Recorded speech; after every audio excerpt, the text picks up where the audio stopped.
Imagine करो अगर आपको पता चल जाए कि आपके फेवरेट चाट स्टॉल पे कस्टमर सबसे ज़्यादा कौन से चाट आइटम्स पसंद करते हैं और किस टाइम सबसे ज़्यादा भीड़ होती है।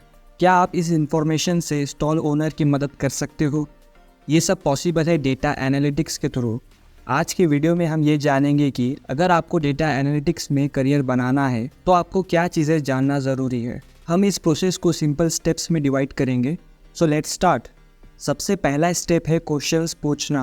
डेटा एनालिटिक्स में क्वेश्चंस एक फाउंडेशन का रोल प्ले करता है। इस स्टेप में आप जो फील्ड में एनालिसिस कर रहे हो उसमें रिलेवेंट क्वेश्चंस पूछना ज़रूरी होता है। फॉर एग्जांपल, अगर आप चाट स्टॉल का डेटा एनालाइज कर रहे हो तो आप ये क्वेश्चंस पूछ सकते हो। कौन सा चाट आइटम सबसे ज़्यादा पॉपुलर है? कौन सा चाट सबसे ज़्यादा बिकता है? कौन से टाइम पे कस्टमर्स की भीड़ सबसे ज़्यादा होती है? ये क्वेश्चंस पूछना इनिशियल स्टेप्स है डेटा एनालिटिक्स का। And one more thing, business understanding बहुत ज़रूरी है।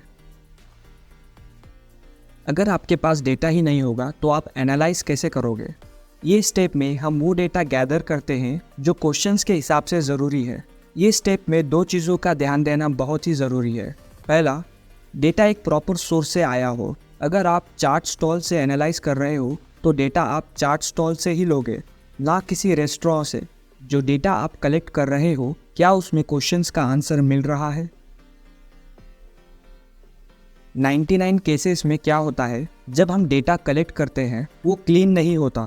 इसे हम रॉ डेटा कहते हैं। अगर हम इस कलेक्टेड डेटा को डायरेक्टली एनालाइज करेंगे, मैक्सिमम चांसेस है कि हमारा एनालिसिस गलत रिजल्ट दे सकता है।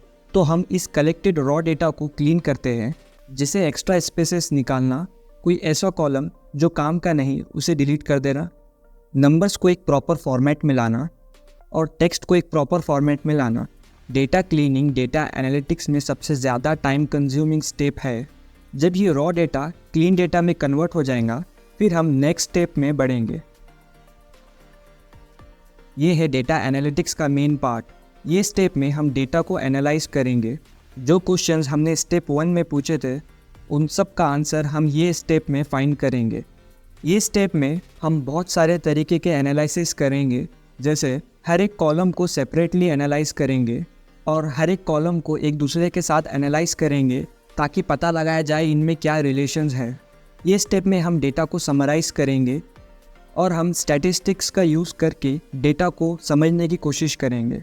ये स्टेप सबसे क्रूशियल स्टेप होता है। Visualize the data. जो आंसर्स हमने डेटा एनालिटिक्स यूज़ करके निकाला है वो सिर्फ हम ही समझ सकते हैं। अगर हमें इस डेटा को दूसरे पर्सन को समझाना है तो वो सिर्फ डेटा देखकर जल्दी समझ नहीं पाएगा। इसलिए हम यहाँ पर विजुअलाइजेशन का यूज़ करेंगे। हम इस फाइंडिंग डेटा को चार्ट्स एंड ग्राफ में कन्वर्ट करेंगे ताकि हर कोई इजीली समझ सके कि डेटा क्या इंडिकेट कर रहा है। Create a report. ये लास्ट स्टेप है डेटा एनालिटिक्स का। ये स्टेप में हम एक रिपोर्ट क्रिएट करेंगे जिसमें हम डिटेल में बताएंगे कि हर स्टेप में हमने क्या क्या किया। Data cleaning and data analysis के लिए आप एक्सेल, एसक्यूएल एंड पाइथन का यूज़ कर सकते हो। विजुअलाइजेशन के लिए आप Excel, Python, Power BI and Tableau का यूज़ कर सकते हो। और रिपोर्ट के लिए कोई भी डॉक्यूमेंट टूल यूज़ कर सकते हैं, जैसे वर्ड या गूगल डॉक, और बहुत सारे हैं। एज अ डेटा एनालिस्ट आपको डिफरेंट डोमेन्स में काम करना पड़ता है, जैसे marketing, HR, medical, finance, entertainment, restaurant, hotels और बहुत सारे। आप हर एक डोमेन में एक्सपर्ट नहीं बन सकते, इसलिए आपको डोमेन एक्सपर्ट की मदद लेनी पड़ेगी जो आपको पर्टिकुलर फील्ड में गाइड करेगा। अगर आप डेटा एनालिटिक्स फील्ड में जाना चाहते हो, आपको 3 से 6 महीने कम से कम लगेंगे एक डेटा एनालिस्ट बनने। और बहुत सारों का क्वेश्चन होता है, क्या artificial intelligence data analyst job को रिप्लेस कर देगा? तो आंसर है नहीं। डेटा एनालिटिक्स एक ऐसी फील्ड है जिसमें आपको कोई क्वेश्चंस के आंसर फाइंड करना है तो आपको कोई एक वे में नहीं सोचना पड़ता, बल्कि आपको कई तरीके से सोचना पड़ता है और अपनी क्रिएटिव थिंकिंग का यूज़ करना पड़ता है, जो एआई कभी रिप्लेस नहीं कर सकता। हाँ, कुछ बेसिक टास्क जैसे डेटा क्लीनिंग और डेटा को समराइज़ करना, ये काम एआई आसानी से कर सकता है। और जो डेटा में से आंसर फाइंड करना, इसके लिए ह्यूमंस की ही ज़रूरत लगती है। अगर आपने ऑब्जर्व किया होगा, एआई इतना एडवांस होने के बाद भी डेटा एनालिटिक्स की जॉब की डिमांड क्यों इंक्रीज़ हो रही है। तो फ्रेंड्स, ये थी जर्नी डेटा एनालिटिक्स की। चलिए क्विकली समराइज करते हैं मेन पॉइंट्स। डेटा एनालिटिक्स में 6 इंपॉर्टेंट स्टेप्स हैं।